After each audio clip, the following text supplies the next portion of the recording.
오늘 주시는 하나님의 말씀은 빌립보서 2장 6절로 8절입니다.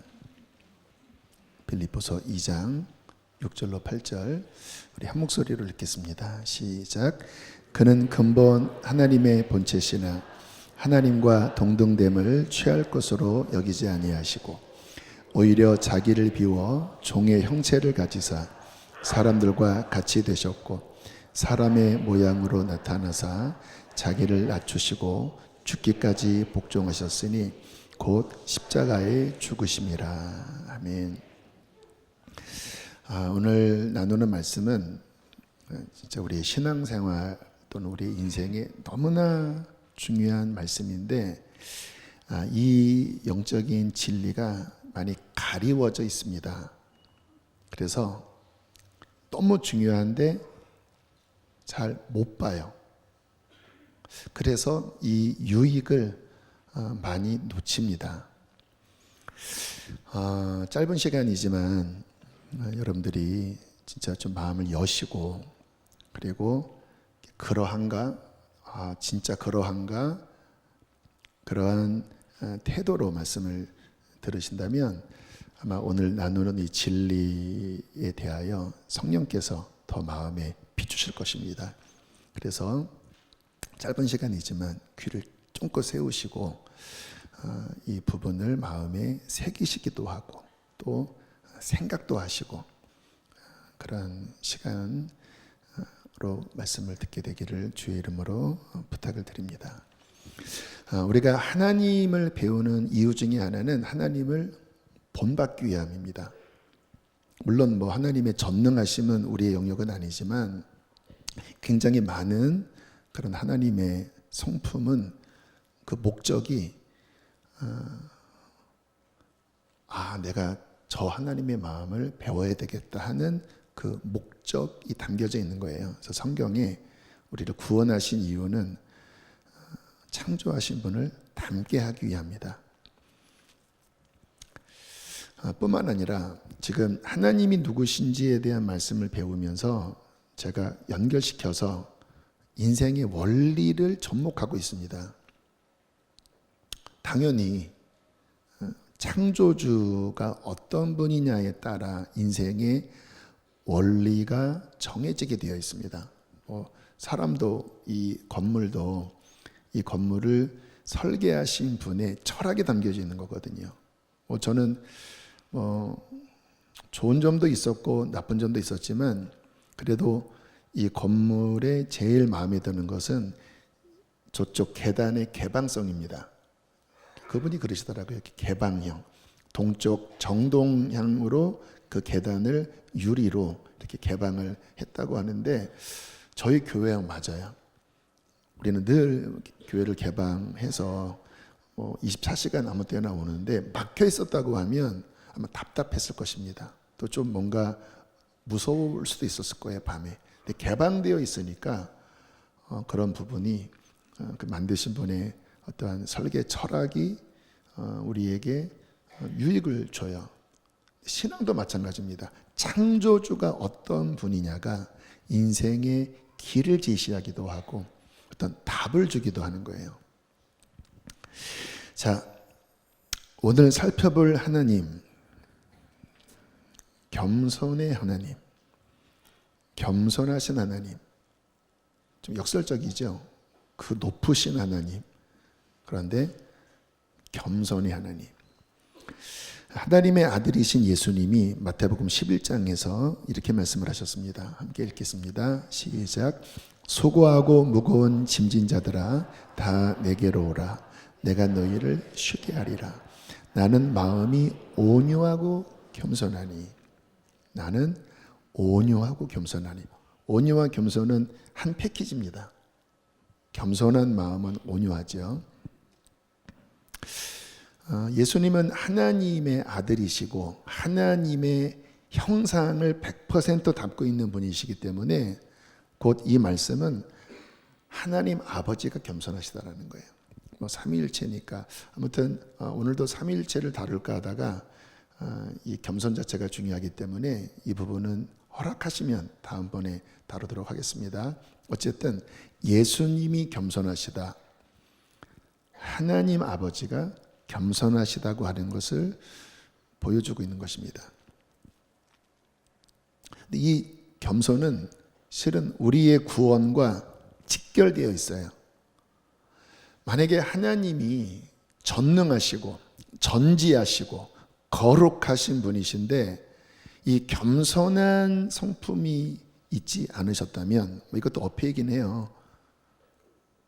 아무튼 겸손한 성품이 없었다면 우리가 구원받을 수 없었을 것입니다. 오늘 본문을 보면 이 겸손과 구원에 대해서 분명하게 계시하고 계신데요. 빌립보서 2장 6절, 그는 근본 하나님의 본체시나 하나님과 동등됨을 취할 것으로 여기지 아니하시고 오히려 자기를 비워 종의 형체를 가지사 사람들과 같이 되셨고 사람으로 모양으로 나타나사 자기를 낮추시고 죽기까지 복종하셨으니 곧 십자가에 죽으심이라. 결국 예수님이 하나님의 본체의 영광, 존귀, 그 능력을 비우시는 겸손 때문에 우리의 구원의 문이 열린 거잖아요. 근데 오늘 말씀 보면 단순한 인간이 되신 정도의 겸손이 아니라 가장 밑바닥까지 내려가셨다라는 거예요. 그것이 십자가입니다. 그래서 이 십자가를 보면 이 대비가 너무 커요. 우리가 계속 하나님이 어떤 분인지를 배웠잖아요. 창조주, 전능자, 온 우주의 주인. 사진을 한번 보여주실까요? 그분이 십자가에 달리셨습니다. 여러분, 종교적인 느낌 빼시고 여러분이 저 위치에 있다고 생각하면 인간들도 끔찍한 곳입니다. 뻘거벗고, 사람들 앞에 뻘거벗고 저렇게 죄인 취급받으면서 온갖 조롱과 모욕을 다 받고 힘없이 매달리신 저 십자가의 자리는 인간조차도 가기를 두려워하는 가장 낮은 곳입니다. 그런데 가장 높으신 분이, 전능자가, 창조주가, 능력의 주가 저렇게 되셨다라는 거예요. 자기를 비워 종의 형체를 가지시고 십자가에 죽기까지 복종을 하시고, 결국 겸손 때문에 우리가 구원을 받습니다. 성경을 보면 예수님을 부르는 명칭이 여러 가지가 나옵니다. 하나님의 아들, 또 구원자, 또 만왕의 왕, 만주의 주. 근데 그 중에 눈에 띄는 명칭이 있습니다. 요한복음 1장 29절을 보실까요? 시작. 보라, 세상 죄를 지고 가는 하나님의 어린 양이로다. 어린 양. 그러니까 종교적 색채 빼셔야 돼요. 어린 양. 느낌이 어떠세요? 하나님을 가리켜, 하나님의 아들을 가리켜 어린 양. 언밸런스입니다. 어린 양 사진을 보여주실까요? 하나님을 가리켜, 하나님의 아들을 가리켜 어린 양이라고 표현하고 있습니다. 이 어린 양은 정말 힘도 없고 동물 중에서 가장 무능력한 짐승 중에 하나입니다. 뿔도 없어요. 방향 감각도 없어요. 저 양을 잡는 그 제사를 보면 신기하게 양이 얼마나 순한지, 보통 웬만한 동물들은 자기 주기로 데려가면 막 발악을 하거든요. 근데 진짜 순하게 따라가요. 그리고 주인이 칼을 가슴에 대도 그냥 가만히 있어요. 이사야 53장 7절에 이렇게 말씀을 하십니다. 시작. 그가 곤욕을 당하여 괴로울 때에도 그의 입을 열지 아니하였으며 마치 도수장으로 끌려가는 어린 양과 털 깎는 자 앞에서 잠잠한 양같이 그의 입을 열지 아니하였도다. 하나님의 아들이, 하나님의 본체인 그분이 어린 양 같으셨는데 도살장으로 끌려가는 순한 양처럼 털 깎는 자기의 털을 팔려고 칼을 들이대는 그 자 앞에서 그냥 무능력하게 가만히 있는 양 같았다. 요한계시록에 보면 이제 저 하늘 위에 하나님이 보이시고 하나님 우편에 계신 예수님, 부활 승천하신 예수님의 모습이 나오는데 놀랍게 요한계시록에서는 어린 양이라고 표현하고 있습니다. 계시록 7장 10절 시작. 큰 소리로 외쳐 이르되 구원하심이 보좌에 앉으신 우리 하나님과 어린 양에게 있도다. 그래서 영원한 예수님의 이름 중 하나가 어린 양입니다. 이게 겸손한 마음이 아니면 기분 나쁠 수도 있는 겁니다. 하나님의 아들, 이제 승리하신 거예요. 근데 계속해서 천국에서는 어린 양이라고 불림을 받고 있다는 거예요. 인간적 관점에서 여러분이 승진했는데 계속 그 전 직급으로 부르면 기분 나쁘지 않겠습니까? 제가 34살에 이제 목사 안수를 받고 부목사로 이제 부임을 해 갔어요. 청년부를 맡았습니다. 이제 35쯤 되었을 때 이제 청년부를 맡았어요. 근데 아이들이 자꾸 저한테 전도사님이라고 그러는 거예요. 이제 거기서 전도사 생활을 안 했거든요. 그냥 부목사 되고 갔거든요. 근데 제가 동안인 얼굴이라서 그런지 자꾸 말하다가 전도사님 실수했다. 목사님 자꾸 이러는 건데 한두 번이 아니라 계속 그러는 거예요. 또 어처구니 없는 거는 이제 전도사님을 초빙을 했는데 저보다 6년 후배, 학교 후배였습니다. 6년 후배인데 좀 중후했거든요. 자꾸 그분한테 목사님이라고 그러는 거예요. 내가 한두 번은 이해를 했는데 한 6개월 되도록 계속 목사님, 전도사님, 목사님. 나중에는 진짜 신경질이 나더라고요. 아니 이것들이 나를 무시하나? 나를 목사로 안 보나? 지금도 그 상처가 느껴지는 것 같아요. 인간적으로 그렇다라는 거예요. 그런데 만왕의 왕이신 그분이, 창조주이신 그분이 천국에서 영원히 불림받을 이름이 하나님의 어린 양, 구원하심이 하나님과 어린 양께 있도다. 그래서 우리가 찬양할 때 어린 양 찬양하리 내 평생 그 하나로 충분해요. 하나님의 어린 양, 하나님의 어린 양. 그렇게 종교적인 이미지를 빼야 합니다. 그 고백 속에 얼마나 그 주님의 겸손을 담고 있는지 황공해야 합니다.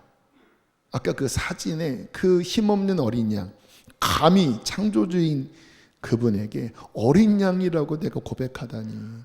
아마 하나님은 우리에게 그것을 말씀하고 싶었던 것 같아요. 나는 어린 양이야. 너희의 속죄 양으로 내 모든 영광을 버리고 이 땅에 내려와 도살장에 끌려가는 양처럼 그렇게 십자가에 달린 어린 양. 나는 영원히 이 어린 양 되신 하나님을 나는 너희에게 보여주고 싶어. 그래서 나의 이름은 어린 양이야. 겸손함이 느껴지지 않으시나요? 하나님은 이렇듯 자신의 겸손, 아들 속에 자신의 겸손한 성품을 나타내시면서 우리에게 이렇게 권면을 하고 있습니다. 빌립보서 2장 6절 함께 읽겠습니다. 5절 시작.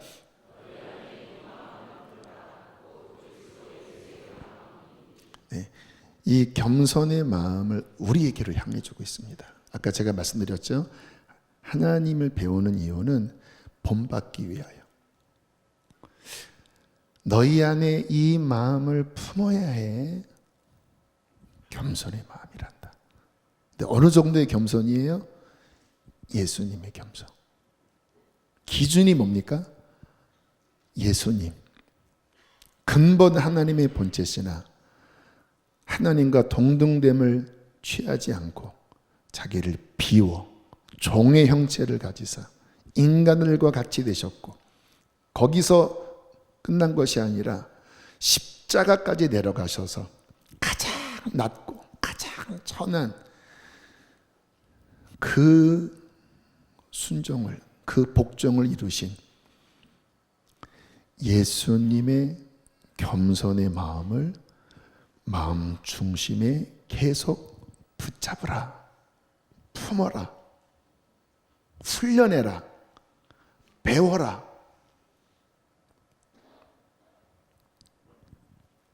여러분, 직장에서 어떠세요? 뭐 교회에서야 그래도 천사 같은 모습이시겠지만, 직장에서 여러분 여러 관계 속에서 주님의 이 겸손의 마음을 품고 대하십니까? 직장 들어갈 때 수의실, 또 뭐 어쨌든 뭐 직원들, 정말 주님의 마음을 품고 대하십니까? 식당 가서 뭐 어떤 분들 막 함부로 대하는, 막 하대하는 분들도 있죠.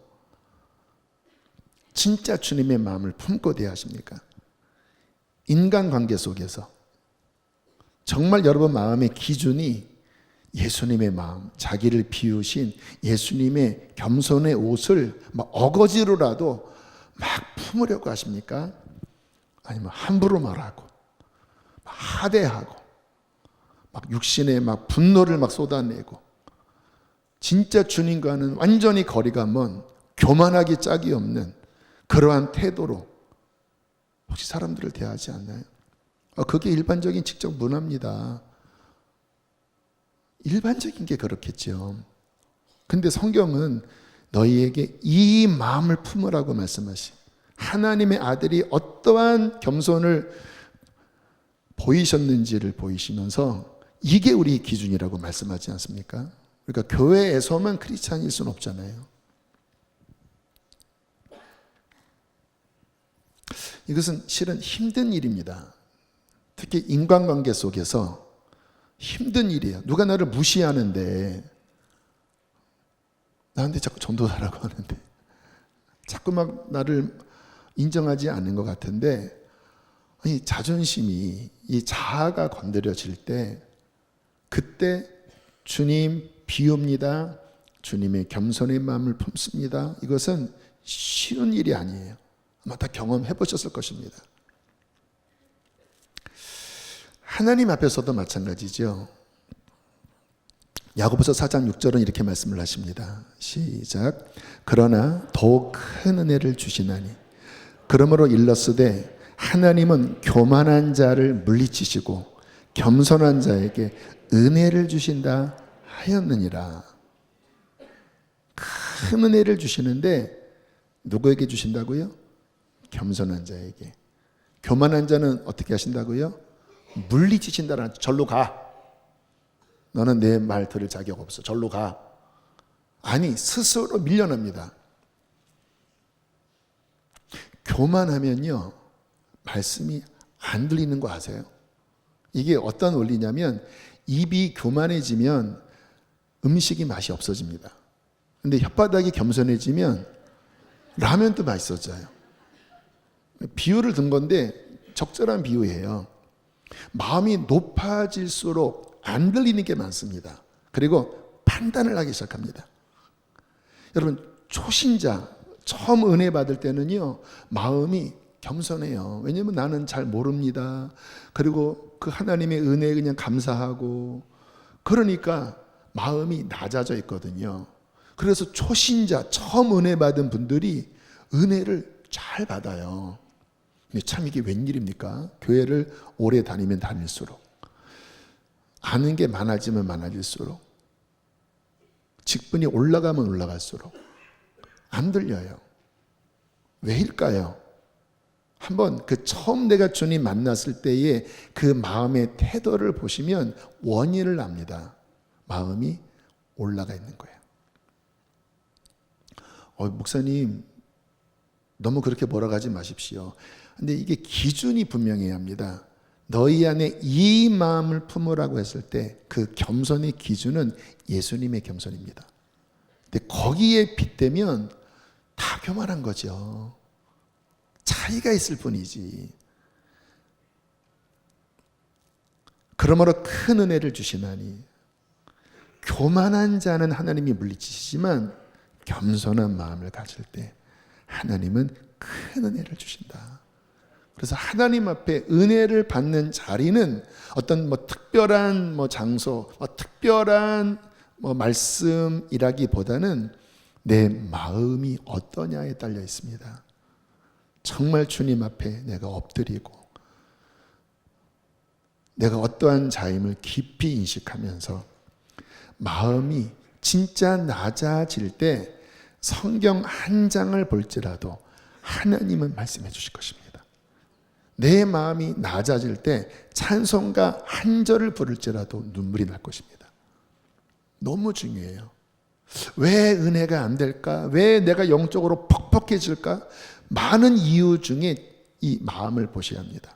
하나님은 교만한 자를 물리치신다. 무서운 말씀이에요. 하나님이 너 절로 가. 너 들어오지 마. 이것처럼 무서운 게 어디 있습니까? 근데 맥락 그대로 물리치신다라는 거예요. 어떠한 자를? 교만한 자를. 성경을 보면 예수님이 주로 만나셨던 사람은 높은 사람들이 아닙니다. 높은 사람들은 오히려 만났을 때 예수님을 막 욕하고 예수님을 죽이려고 했죠. 근데 주님이 주로 찾아가셨던 곳은 지금 우리가 읽고 있는 레위기의 개념과 정반대예요. 여러분, 레위기에 부정한 사람들에 대해서 나오잖아요. 부정한 피부병, 문둥병 교례, 부정하다. 유출병 교례, 부정하다. 근데 예수님이 이 레위기의 규례와는 정반대로 그곳으로 가셔요. 제일 처음 환자를 고쳐주신 환자가 저는 문둥병 환자입니다. 물론 그 전에 이제 베드로의 장모도 있지만 사복음서 보면 첫 번째 기적에 나환자를 만지시면서 나환자에게 치유를 행하셔요. 유출병 앓는 여인이 주님의 옷자락을 붙잡을 때 주님께서 칭찬하시잖아요. 부정한 거거든요. 레위기에 따르면 그러면 부정을 정가시키는 겁니다. 근데 예수님은 오히려 여인아 걱정하지 말아라. 너희 믿음이 너를 고쳤어. 칭찬하십니다. 그리고 누구를 만나세요? 창기들, 세리들. 그 당시 유대인들은 인간 취급 안 했습니다. 근데 주님은 그곳으로 가세요. 왠지 아십니까? 그들의 마음이 낮아져 있었습니다. 나는 죄인입니다. 나는 고개 들 자격도 없습니다. 하나님, 아버지, 불쌍히 여기소서. 낮아져 있었습니다. 근데 바리새인들, 종교인들은요, 내가 금식도 하고, 내가 이렇게 성경도 많이 알고, 내가 이렇게 제사도 잘 지내고, 어유 저것들 고개가 뻗뜩 숙여서 하나님 앞에 나의 의, 나의 어떠한 자랑거리, 그 하잘것없는 그와 같은 것들의 고개가 이렇게 뻑뻑거렸는데 주님은 진짜로 물리쳐 버리십니다. 안 만나주세요. 그런데 마음이 낮아져 있는, 깨어져 있는 그곳을 주님께서 찾아가셔서 그 부정한 것을 만지시고 그리고 치료해 주시고 안아주시고. 주님은 어디로 가시는지 아십니까? 겸손한 곳으로 가십니다. 지금 이 가운데서도 주님은 누구에게 찾아가시는지 아세요? 겸손한 마음을 가진, 낮은 마음을 가진 그곳에 다가가셔서 말씀을 하시는 분이십니다. 이사야 57장 15절을 세 번역으로 함께 읽겠습니다. 시작. 지극히 높으신 분, 영원히 살아계시며 거룩한 이름을 가지신 분께서 이렇게 말씀하신다. 내가 비록 높고 거룩한 곳에 있으나 겸손한 사람과도 함께 있고 잘못을 뉘우치고 회개하는 사람과도 함께 있다. 겸손한 사람과 함께 있으면서 그들에게 용기를 북돋워 주고 회개하는 사람과 같이 있으면서 그들의 상한 마음을 아물게 하여 준다. 참 대비가 되지요. 지금 제자훈련 하시는 분들 이제 1단원, 2단원 아마 회개에 대한 아마 힘드실 거예요. 근데 잘 보셔야 합니다. 그 죄를 보고 괴로워할 때 마음이 낮아집니다. 아, 이게 내 모습이구나. 내가 구원받았는지조차도 나는 이제 모르겠다 할 정도로 마음이 이렇게 낮아지잖아요. 근데 지금 뭐라고 말씀합니까? 그렇게 겸손한 마음을 가진 곳에, 회개하려는 마음을 가진 곳에 함께 있으면서 용기를 북돋워주고 그 상한 마음을 아물게 해준다. 그러니까 여러분, 은혜 받는 비결을 아셔야 합니다. 여러분, 회개는 하나님이 정죄하기 위해서 하시는 게 아니에요. 하나님이 진정한 은혜를 주시려고 그 마음을 낮추셔서 그 마음을 겸손케 하셔서 하나님이 은혜 주시려고 회개를 우리에게 말씀을 하시는 것입니다. 자, 주님이 교만한 자를 물리치신다고 말씀하셨는데, 여러분, 신앙적으로 제일 경계해야 하는 1순위가 교만입니다. 교만. 근데 쉬운 게 아니에요. 왜냐하면 기준이 예수님의 겸손이기 때문에 여기서 벗어나는 순간 교만 1, 2, 3이 되는 거예요. 그러니까 우리가 생각하는 막 거만하고 막 자랑만 하는 게 아니라 실은 겉으로는 겸손해 보이지만 깊은 마음 안에 하나님 보시기에 교만한, 거만함이 대부분 다 들어있습니다. 저를 포함해서 제일 교만할 수 있는 자가 저지요. 그래서 이 부분에 실은 굉장한 각성, 어떠한 영적인 분별력을 가져야 돼요. 아, 이거 교만인가 보다. 세상적인 기준 말고 어떤 말씀의 기준 안에서 이 부분이 빨리빨리 체킹이 돼야 빨리빨리 이거 벗어버려야 되겠다. 주님, 주의 마음을 주십시오. 그러면 안전해지거든요. 근데 이게 잘 분별이 안 되니까 이제 실은 많은 경우 이 뿌리로부터 문제가 생깁니다. 왜 내가 이런 시험이 들었지? 왜 내게 이러한 문제가 생겼지? 근데 이 교만의 뿌리에서 나온 거예요. 제가 그래서 서두에 참 중요한데 사람들에게 가려져 있다라고 하는 게 잘 못 봅니다. 자, 잠언 18장 12절 함께 읽겠습니다. 시작.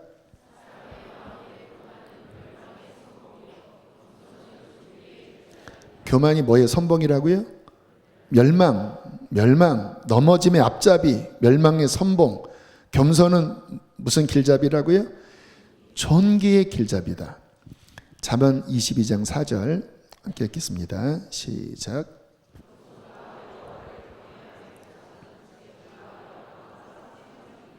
여러분, 이 말씀 여러분 눈에 띄셨나요? 여러분, 재물, 영광, 생명 얼마나 원하십니까? 근데 겸손과 여호와를 경외함의 보상이 재물이라는 거예요. 영광이라는 거예요. 생명이라는 거예요. 겸손은 우리의 삶에 너무 중요합니다. 제가 아까 하나님의 성품이 인생의 어떤 길이 되고 원리가 되고 답이 된다고 그랬잖아요. 이 주님의 겸손한 성품 안에 실은 많은 복이 숨겨져 있습니다. 그리고 안전이 이 안에 이렇게 포함되어 있어요. 뭐 일반적인 예지만 여러분들의 어떤 이해를 돕기 위해서 이 예를 드리면, 축구대표 손흥민 선수, 이 선수가 어쨌든 뭐 전 세계에서 사랑을 받습니다. 근데 실력도 실력이지만 인성 때문에 사랑과 인정을 받는 측면이 커요. 근데 그 인성을 만든 분이 아버지 손훈정 씨입니다. 근데 이 손훈정 씨 교회를 다니신다고 해요. 뭐 표현은 안 하지만. 근데 이 손훈정 씨의 교육을 보면 이 겸손을 굉장히 강조하더라고요. 야, 너 골을 넣었을 때 절대 자만하지 마라. 그것은 함께 11명이 함께해서 넣은 거지 너 스스로 잘났다고 생각하면 큰일 난다.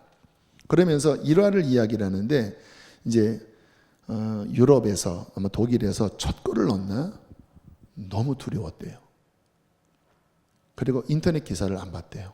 너무 두려웠대요. 자만해질까 봐. 현재 세계 최고 축구 리그가 영국의 프리미어 리그입니다. 여기에 득점왕은요, 특히 동양인의 득점왕은 전무후무한 일입니다. 전무후무한 일이에요. 골든 부츠를 받았는데 그거를 창고에 깊이 넣어버렸대요. 창고에 깊이 넣어버렸대요. 여러분 같으면 어떻게 하겠습니까? 유리로 이렇게 해서 뭐 진짜 그냥 거실 그냥 중앙에 금송아지처럼 이렇게 놓고 창고에 처박아 놨대요. 교만해질까 봐. 유명한 질문이 뭐냐면 손흥민이 월드 클래스입니까? 라는 질문입니다.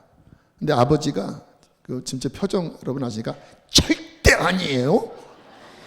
내 아들은 절대 월드 클래스가 아니에요. 와, 저는 너무 무서워요. 그런 아버지 밑에서 사는 거는 힘든 것 같아요. 쭉 이야기하다가 본심을 이야기하더라고요. 내 아들이 안주하지 않고 조금이라도 발전하기를 바라기 때문에 내 아들을 월드 클래스라고 저는 부르지 않는 것입니다. 난 이제 이 정도면 세계 최고야 하는 순간 발전이 멈출 수 있다. 그래서 너 월드 클래스 아니야. 넌 계속 발전해야 돼. 그 동기를 잃지 않게 하려고. 그 핵심이 뭡니까? 겸손인 거예요. 교만은 패망의 선봉이요. 겸손은 존귀의 앞잡이다. 결국 그와 같은 마음 때문에 어쨌든 이 선수가 사랑받고 또 계속 어려운 가운데서도 또 승리하고 그런 비결이 아닌가 싶어요. 일반적인 예의지만 여러분 우리가 신앙 안에서 진짜 훈련해야 할 경건의 덕목, 진짜 우리를 복되게 하는 경건의 덕목이 바로 예수 그리스도의 겸손입니다. 가치를 여러분들 이 겸손에 대한 가치를 중앙에 두셔야 합니다. 이게 실은 맛이 없어요. 겸손은 차라리 이렇게 영광받고 하는 게 우리의 본성에 맞지 우리의 체질이 아닙니다. 그러나 여러분 중심의 가치를 두십시오. 그러나 이것이 쉽지 않은 이유가 있습니다. 여러분 인간의 본성, 특히 타락한 본성의 뿌리가 교만인 거 아세요? 아담과 하와가 왜 선악과를 먹었냐면 하나님같이 되려고 먹었습니다. 그리고 그 사주를 한 뱀, 사탄도 역시 하나님처럼 되고 싶은 교만 때문에 타락했고 딱 그 교만의 독을 아담과 하와에게 주입한 거예요. 그래서 인간의 타락한 본성의 가장 뿌리에는 교만이 담겨져 있습니다. 천상천하 유아독전. 내가 최고고 내가 인정받아야 하고 나를 무시하면 누구도 가만 놔두지 않고 내가 하나님이고 나를 인정해야 하고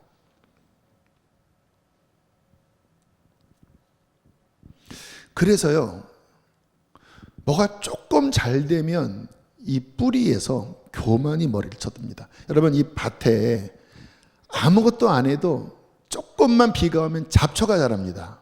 질긴 잡초가. 좋은 화초는요 키우기가 쉽지 않아요. 근데 잡초는 금방 자라요. 똑같습니다. 경건한 성품은 가꾸기가 쉽지 않지만 가만 놔두면요 특히 조금 잘 되면요 뭐가 올라옵니까? 교만의 잡초가 올라와요. 왜일까요? 뿌리에 그 씨가 있기 때문에. 구원받은 다음에 제가 아까 초신자 말씀을 드렸잖아요.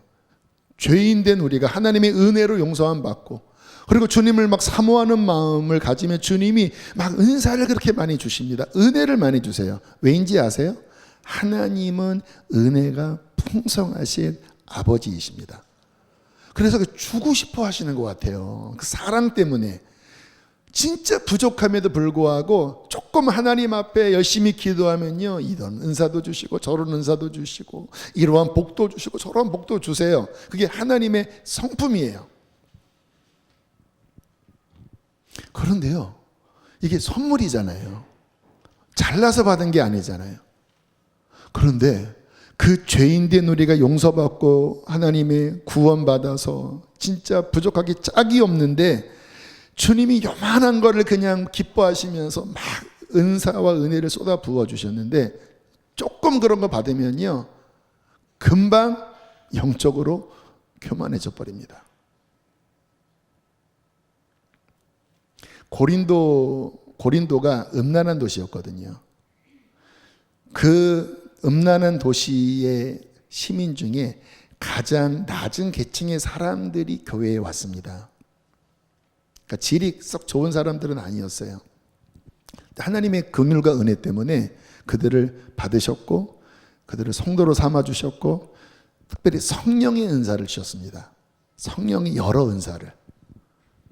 그런데 고린도 전후서에 보면요, 그들이 금방 교만해져 버렸습니다. 그래서 나는 이런 은사가 있는데 이게 최고인데 막 판단하고, 거기에 고린도 전후서에서 보여지는 고린도 교인들의 병폐입니다. 그래서 깊이 있게 들여다보면 사도 바울이 교만을 지적하고 있습니다. 섰다는 자는 넘어질까 조심하라. 너희를 부르심을 보라. 인간적으로 잘난 자가 없다. 다 선물로 받았는데 왜 받지 않은 것처럼 왜 자랑하냐. 제가 목회를 해오면서 또 저 자신도 하나님을 섬겨오면서 이 영적 교만이라고 하는 게 진짜 교회 안에 무서운 질병이더라고요. 저도 좀 하나님 앞에 어떤 은사가 임하면 또 하나님이 뭐 역사하시면요, 진짜 힘든 게 이 속에서 막 교만이 올라와요. 와, 진짜 이번 집회 너무 좋았어. 올라와요. 제가 이게 너무 힘들었습니다. 어쨌든 막 저도 밑바닥에서 주님 만나서 막 목마름 때문에 막 기도 열심히 하고 하니까 성령의 은혜를 주셔서 일찍부터 뭐 어떤 하나님의 은사 또 하나님의 어떠한 일들이 뭐 크진 않지만 있었거든요. 그런데요, 그때마다 막 교만이 올라오는 거예요. 어느 날 막 거울을 봤더니 제 얼굴이 교만스러워 보이더라고요. 얼굴이 이렇게 교만하면 이렇게 강팍해지거든요. 이게 회개하고 겸손하면 얼굴이 이렇게 흐물흐물 녹아져 있습니다. 주님, 은혜로워요. 근데 교만하면 이 얼굴이 강팍하더라고요. 제가 거울 보고 교만해졌구나. 하나님. 왜냐하면 그래도 감사한 거는 제게 이 어떤 분별력이 있었던 것이 뭐냐면, 교만하면 망한다. 이게 저는 일찍부터 막 각인되어 있었습니다. 그러니까 주님, 교만하면 안 됩니다. 주님, 제 표정이 교만한 표정입니다. 주님, 제가 막 자랑하고 있습니다. 주님, 제 마음이 막 높아져 있습니다. 주여 도와주십시오. 하나님 훈련하시더라고요. 제가 이제 사역을 하면서 어떤 중요한 첫 번째 처녀 설교, 처음 뭐는요, 항상 실패를 했습니다. 지금도 기억나요. 이제 교육전도사에서 어른 수요 예배를 이제 처음 맡았습니다. 열심히 준비했습니다. 그런데 사람들이 막 조는 거예요. 완전 죽을 쓴 겁니다. 지금도 그 장면이 기억나는 게, 끝나고 제가 강대상 뒤에 숨어서 하나님 쪽팔려요, 하나님 창피해요, 뭐 얼굴이 화끈화끈해. 그래서 딱 보고 사람들이 없을 때 막 도망갔습니다. 첫 목회 완전 어려웠습니다.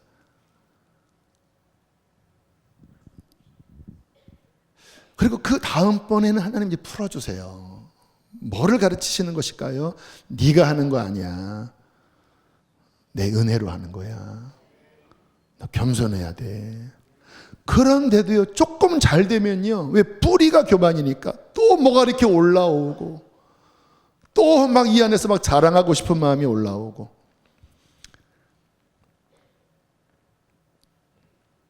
사랑하는 성도 여러분, 교만을 주의하십시오. 그냥 얌전하다고 겸손한 거 아니에요. 어떤 전도사님이 이제 본인 이 겸손에 대해서 자기 멘토 목사님으로부터 훈련받은 이야기를 하더라고요. 이제 그분도 이제 목사님도 아무튼 겸손을 아주 강조하는 분이셨는데 어느 날 훈련받는 본인 전도사한테 무슨 전도사 한번 포복 한번 해봐. 포복이 뭐냐면 이제 군인들이 이렇게 흙바닥을 기어가는 거거든요. 생뚱맞잖아요. 제가 여기 집사님 포복 한번 해보시겠어요? 그럼 진짜 이거 생뚱맞잖아요. 그래서 아무튼 좀 어정쩡하게 이렇게 엎드려서 갔다 했더니 그게 포복이야? 본인이 내려가더니 볼따구를 땅에 딱 대고 팍 끼더래. 이렇게 하면서 이게 포복이야. 이렇게 낮아져야 돼. 이렇게 낮아져야 되는 거예요.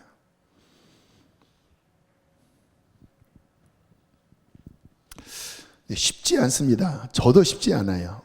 그러나 기준은 분명히 합니다. 주님이 겸손하신 것처럼 저도 겸손하게 해주십시오. 근데 우리가 생각을 해보면 예수님이 겸손하게 되신 거는 엄청난 일입니다. 근데 우리가 겸손해야 된다고 하는 거는 생각해보면 실은 당연한 겁니다. 그렇잖아요. 한번 생각해봐요. 우리가 누구죠? 우리의 이 본질, 우리의 이 재료가 뭐지요? 흙이에요. 흙. 진흙, 먼지. 하나님께서 진흙을 뭉쳐서 우리를 만드셨습니다. 그래서 사람의 이 신체의 97% 이상은 흙의 성분과 똑같아요. 실제 흙입니다. 흙이 뭉쳐진 존재입니다. 뭐가 달랐죠, 우리가? 여러분, 지나가는 흙은 밟잖아요. 그러니까 누가 우리를 밟아도 생각해보면 당연한 거다. 난 흙이니까. 여러분, 인생의 길이가 성경은 이렇게 말씀을 하십니다. 시편 39편 5절입니다. 함께 읽겠습니다. 시작.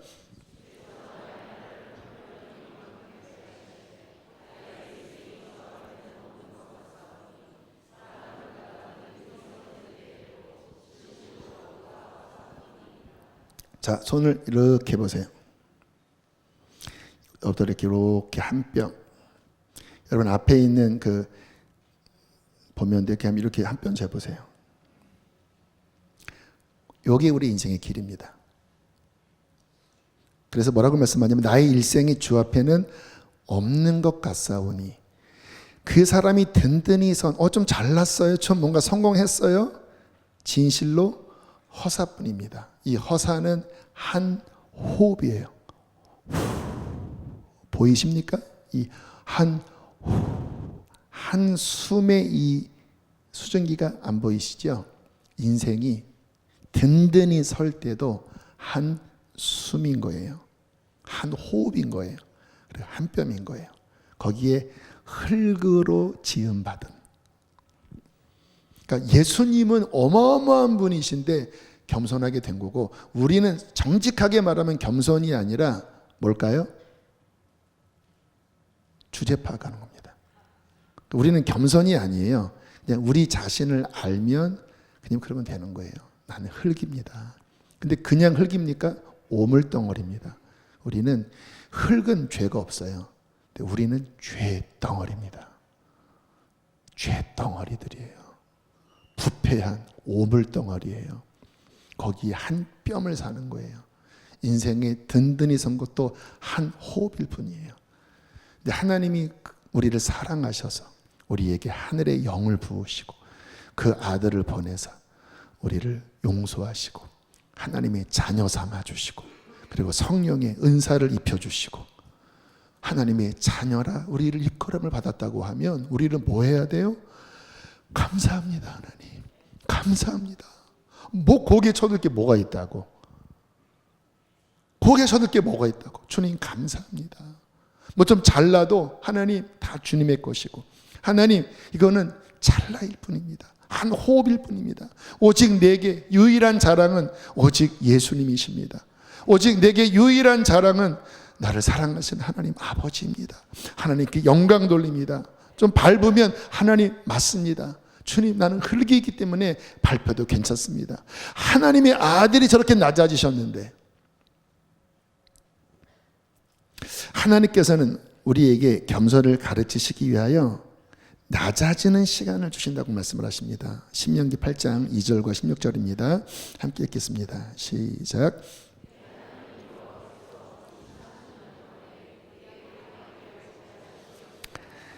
이는 너를 낮추시며 너를 시험하사 내 마음이 어떠한지 그 명령을 지키는지 지키지 않는지 알려 하심이라. 내 조상들도 알지 못하던 만나를 광야에서 내게 먹이셨나니 이는 다 너를 낮추시며 너를 시험하사 마침내 내게 복을 주려 하심이었느니라. 하나님이 우리를 낮은 광야로 모시는 것은 하나님이 우리를 훈련하기 위함이라고 말씀하십니다. 마음을 낮추고 연단하여 우리의 주제 파악을 하여 하나님의 때에 어떠한 복을 주실지라도 교만으로 넘어지지 않도록. 그래서 광야의 시간, 낮은 시간을 지나갈 때 우리는 이렇게 고백해야 합니다. 하나님 감사합니다. 하나님, 이게 원래 내가 있어야 할 자리입니다. 저는 이런 것을 받기에 마땅한 자입니다. 하나님 겸손케 해주십시오. 그런 겸손한 마음을 품으면 하나님이 어떻게 하세요? 너무 기뻐하십니다. 너무 기뻐하세요. 그리고 그에게 은혜를 부어주십니다. 은혜를 부어주세요. 마지막 하나님이 원하시는 그 뜻을 미가서 6장 8절에 이렇게 말씀을 하십니다. 시작.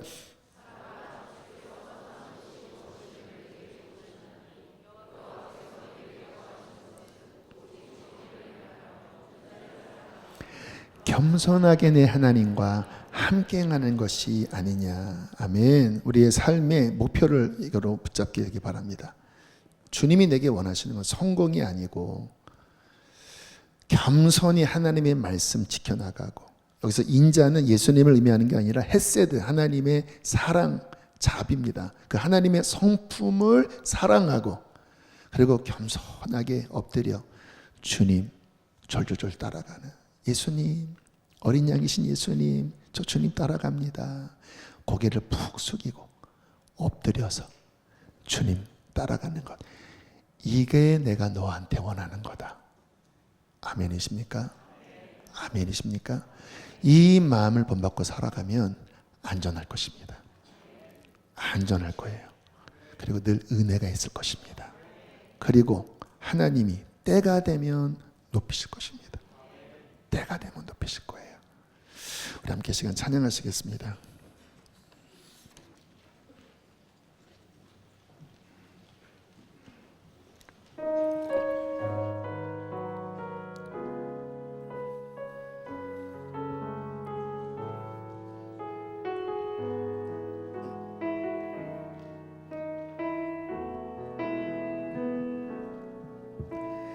이 세상을 살아가는 동안에 나의 힘을 의지할 수 없으니 기도하고 낙심하지 말 것은 주께서 참 소망이 되심이라. 하나님의 꿈이 나의 비전이 되고 예수님의 성품이 나의 인격이 되고 성령님의 권능이 나의 능력이 되길 원하고 바라고 기도합니다.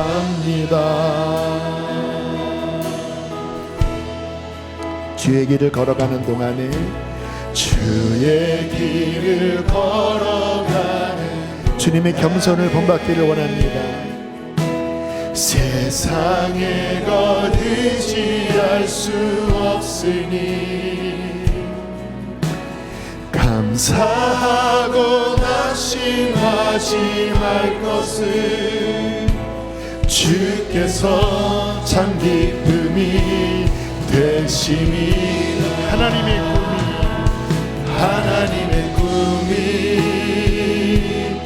나의 비전이 되고 예수님의 성품이 나의 인격이 되고 성령님의 권능이 나의 능력이 되길 원하고. 우리 갈망하는 마음으로 한 번 더 고백하고 기도합니다. 하나님의 꿈이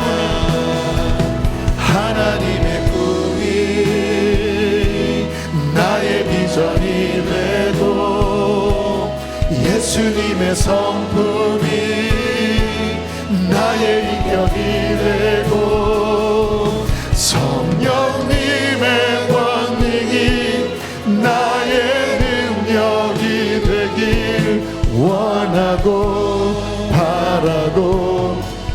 이 시간 말씀 기억하면서 하나님, 내 평생에 겸손을 배우게 하여 주십시오. 주님의 겸손을 옷 입게 하여 주십시오. 더 주님의 겸손을 깊이 알게 하여 주시옵소서. 우리 주여 크게 더 부르시고 함께 기도하시겠습니다. 주여 주여 너희 안에 이 마음을 품어라. 너희 안에 이 마음을 품어라.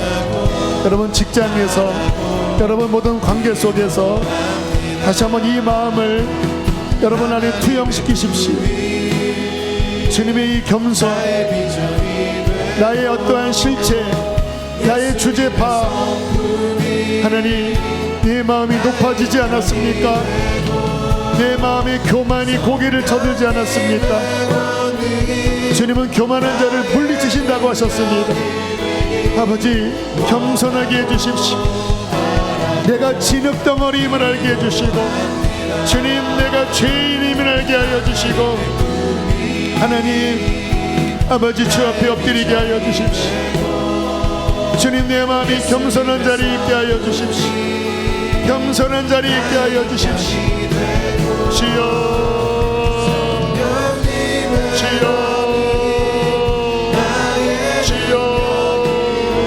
교만한 마음은 마음을 굳어버리게 합니다. 여러분, 굳어버린 마음, 굳어진 마음 하나님 앞에 고백하세요. 겸손은 부드러운 마음입니다. 겸손은 부드러운 마음입니다. 우리 안에 굳어있는 마음을 주님 앞에 올려드리십시오. 우리의 굳은 마음을 녹이시옵소서. 교만한 마음을 녹이시옵소서. 주여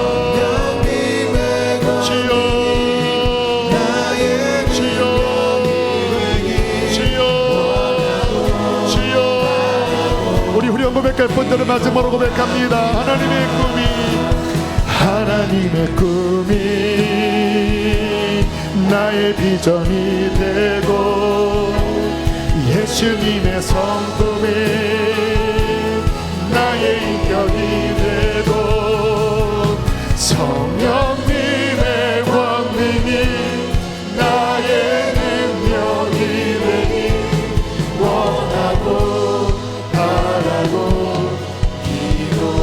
원하고 바라고 기도합니다. 원하고 바라고 기도합니다.